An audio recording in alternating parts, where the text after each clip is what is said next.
probably a lot of listeners out there are aware of what retrieval augmented generation is, but maybe we should spend just a couple of minutes explaining it as well. I don't know. You can probably do a better job of this, but at a high level, it's you already kind of gave an example there where you can be using documents from Wikipedia, the public internet, or it could be, a common use case with RAG is to have lots of documents, internal documents. So you might be a law firm with millions of contracts that your firm has saved from over the years, and you could put all of those millions of contracts into a RAG type of system, and you can search. You can use natural language to query over all of those millions of documents.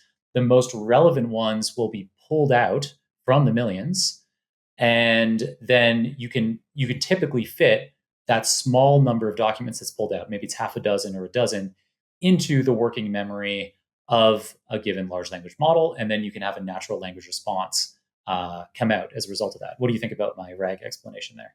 Absolutely correct. I think just to put some more color on this, if we're talking about large language model, very much this is a technology where at one point in time you train a model, and then once you're done training this model, it is stuck. You freeze the model and you say, okay, this is the model. The knowledge cutoff is January 2021. And then if you ask a question that requires knowledge from beyond 2021, the only way that you can get this into the model is by actually providing it in its context.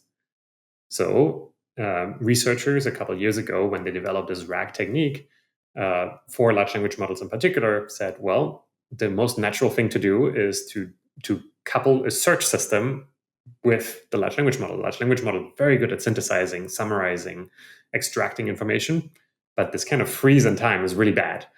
To overcome it, we plug in a search tool. And that's why it's called retrieval-augmented generation, or before RAG was a paper, a lot of search engines already gave answer snippets. And so at that point, it was kind of search-enhanced question answering. But they're all kind of have become this overall term that we use for not just this vanilla setup where we have a retrieval step and a generation step. Often we use RAG as kind of the overarching term for anything where you ground a large language model response with some kind of data that you retrieve from somewhere. That could be structured data, it could be unstructured data, it could be unstructured or structured data from multiple different sources. All of these are kind of under this whole umbrella term of retrieval augmented generation, which is why this has become such a big topic to talk about, because this is one of the predominant ways in which applications today are built.